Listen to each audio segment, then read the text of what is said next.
সকালের বাজারে আজকাল একটা অদ্ভুত আলোচনা শোনা যায়।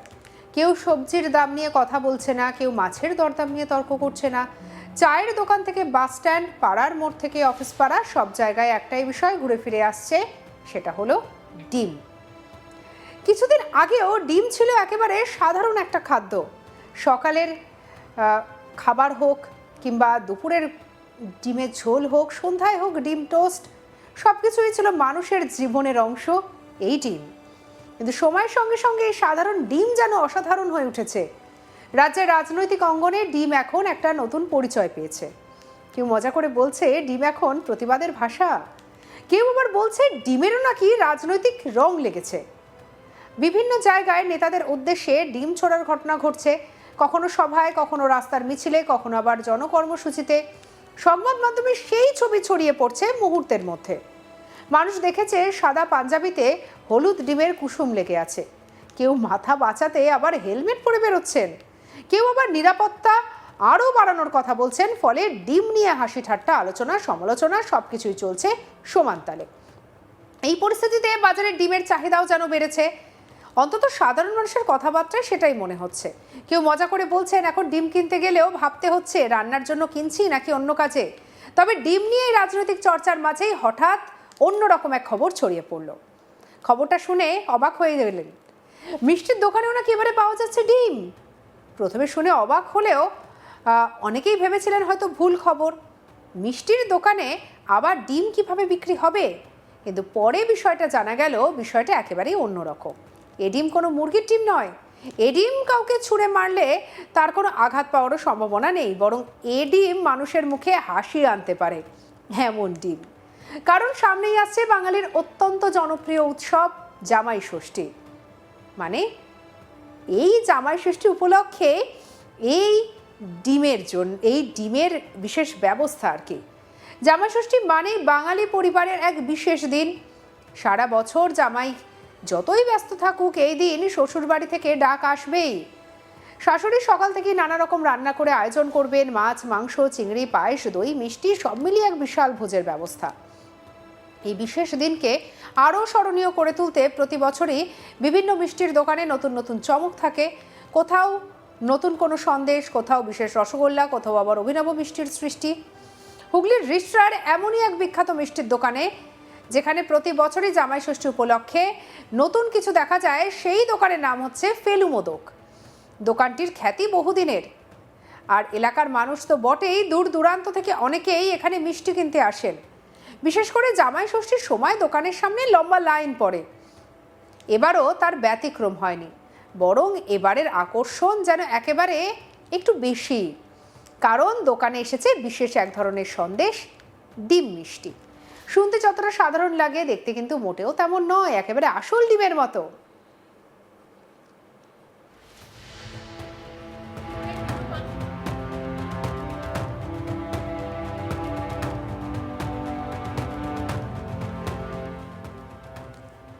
যে কেউ প্রথমবার এই মিষ্টি দেখলে অবাক হয়ে যাবেন, কারণ এক নজরে দেখে বোঝার উপায় নেই এটি আসল ডিম নয়। ঠিক যেন একটি সাদা ডিম, বাইরের অংশটি এমন নিখুঁতভাবে তৈরি করা হয়েছে যে দূর থেকে দেখলে এটিকে আসল ডিম মনে হতে পারে। কেউ যখন সেটি কেটে দেখছে, তখনই বেরিয়ে আসছে আসল রহস্য। ভেতরে রয়েছে হলুদ কুসুমের মতো অংশ, তবে সেটি ডিমের কুসুম নয়, পাকা আম আর ক্ষীর দিয়ে তৈরি করা হয়েছে এই অংশ। ফলে দেখতে যেমন সুন্দর, খেতেও তেমন সুস্বাদু। আর এই ডিম সন্দেশ যারা খেয়েছেন তারা অনেকেই বলছেন এমন অভিনব মিষ্টি আগে খুব কমই দেখা যেত। কি বলছেন একজন ক্রেতা, শুনবো। আমি হঠাৎ ফেলু মোদকে গিয়ে দেখছি যে ডিম আকারের মিষ্টি। আমি জিজ্ঞেস করলাম দাদা এটা কি? তো উনি বললেন এটা ডিমের মিষ্টি আছে, তার কারণ মার্কেটে ডিম কম হয়ে গেছে, ডিম ছুঁড়ে মারা হচ্ছে, সেই জন্য ডিমের দাম বাড়ছে। আমরাও ডিমের মিষ্টি বানিয়েছি, এটাও মিষ্টি ছুঁড়ে যদি মারা হয় ডিমের ভেপে, কেন কি ডিমের স্টক কমে গেছে। দেখলাম ভালো লাগলো, মিষ্টিটা খেয়েও দেখলাম ভালো মিষ্টি। কিনলেন তো? হ্যাঁ, খেয়ে দেখলাম, কিনেছি তবেই তো খেয়েছি। ভালো মিষ্টি করেছে, ভালো একটা নতুন মিষ্টি, ডিমের মিষ্টি, নিরামিষ মিষ্টি। এই মিষ্টি দেখতে ভিড় জমেছে অনেকের। কেউ মিষ্টি কিনতে এসেছেন, কেউ আবার শুধু দেখতে, কেউ ছবি তুলেছেন, কেউ ভিডিও বানাচ্ছেন, কেউ আবার সঙ্গে করে বাড়িতে ডজন খানেক নিয়েও যাচ্ছেন। দোকানের কর্মীরা ব্যস্ত হয়ে পড়েছিলেন, একের পর এক ডিম সন্দেশ তৈরি হচ্ছে, আবার মুহূর্তের মধ্যে বিক্রিও হয়ে যাচ্ছে। কি বলছেন ফেলু মোদকের কর্ণধার অমিতাভ দে, শুনবো। বাংলার পুরনো ছানা দিয়ে তৈরি সন্দেশ, যেটা উপরের পুরটাকে ব্যবহার করছি। ভেতরেতে আছে আমের পুর দিয়ে ঠাসা একটি সন্দেশ, তার মধ্যে ক্ষীর থাকছে, ছোট এলাচ, জয়িত্রী, জায়ফল এবং আমের কুচি পাওয়া যাবে। আমের পাল্পকে নির্যাস থেকে বার করে আমরা সন্দেশের মধ্যে মিলিয়েছি, যেটা ভেতরে গুটি বলি আমাদের ভাষায়। বাট এটা এনক্রাস্টেড সন্দেশ, যার ইংরাজি অক্ষর। ভেতরে একটা টেস্ট, বাইরে একটা টেস্ট। বাইরেটা সাদা নিছকই আমাদের সাধারণ দৈনন্দিন যে সন্দেশ খেয়ে থাকি সেটাই, এবং ভেতরেতে যেটা আছে সেটা হচ্ছে আমের গুটি বা আমের ঢোল পাওয়া যাবে।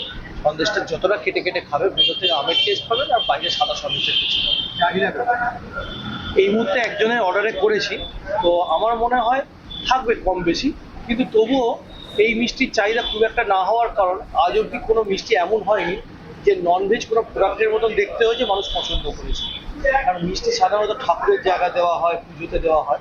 তো কারোর এতে করেছি জামাই ষষ্ঠী উপলক্ষে হয়তো চলবে, আবার জামাই ষষ্ঠী মিটে গেলে হয়তো এটা নাও দিবে। জামাই ষষ্ঠী বাংলা বা বাঙালির কাছে খুব পুরনো একটা বলবো আনন্দের বিষয়, মানে বিশেষ করে যারা জামাই। আর এই জামাই ষষ্ঠী আজকে নয়, বহু ইতিহাস আছে। আমাদের হুগলি জেলাতে এই জলভরা সন্দেশের আবিষ্কার কিন্তু এই জামাই ষষ্ঠীকে উপলক্ষ করেই তৈরি হয়েছিল, জামাইকে কিভাবে ঠকানো যায়। তো আদতে ঠকানো নয়, আদতে হচ্ছে আনন্দ করা। তো এইবার বর্তমানে পরিবর্তনের সাথে সাথে আমাদের কাছে এই জামাই ষষ্ঠীটা একটা আলাদা একটা অনুষ্ঠান হয়ে উঠেছে। বর্তমান জীবনে দেখা যায় যে জামাইদের সময় কমে গেছে, বা কর্পোরেট যুগে কেউ কাজ করছেন, বা হয়তো মেডিকেল লাইনে আছে, তারা সময় দিতে পারে না। তো অনেক সময় একটা মিষ্টির মধ্যে চায় যে সব কিছু থাকে, যেমন দই খাচ্ছে অথচ আবার আমেরও টেস্ট পাচ্ছে, আম দই। রাবড়ির ক্ষেত্রেও তাই, সন্দেশের ক্ষেত্রেও তাই। আর এই টাইমটা ফলে ভর্তি থাকে। আমাদের বাংলায় জামাই ষষ্ঠী অনুষ্ঠানটা যেমন গরম তেমনি ফলে ভর্তি, লিচু, আম, অনেক রকম ফলে ভর্তি থাকে। জামাই ষষ্ঠী যেন এগুলো ছাড়া হয় না। আর একটা সব থেকে মজাদার জিনিস হচ্ছে জামাই ষষ্ঠীতে প্রত্যেক বছর নতুন নতুন কিছু না কিছু মিষ্টির একটা সম্মান নিয়ে আসতে হয়। এবছর ওয়ার্ল্ড কাপ চলছে, শুধু এই নয় যে ব্রাজিল, আর্জেন্টিনা, আপনি দেখবেন আমাদের কাছে ইস্টবেঙ্গল, মোহনবাগান এইসব সন্দেশও রয়েছে। অনেক সময় জামাই যদি ইস্টবেঙ্গল পছন্দ হয়, তাকে ইস্টবেঙ্গলের সন্দেশ, বা মোহনবাগান পছন্দ হলে মোহনবাগান।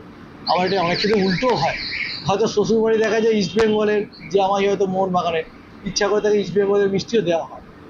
বিভিন্ন জায়গায় বিভিন্ন রকম সে তার আনন্দটাকে সেইভাবে তুলে ধরে। সবকিছুই তো থাকছে, কিন্তু এইবারে দেখা যাচ্ছে রাজনৈতিক ময়দানে তেমন ডিম ছোড়াছুড়ি হচ্ছে, আপনার মিষ্টির ভান্ডারও ডিম অ্যাড করেছেন কেন? রাজনৈতিক ময়দান দেখে ডিম তৈরি হয়নি, ডিম অনেক পুরনো সন্দেশ।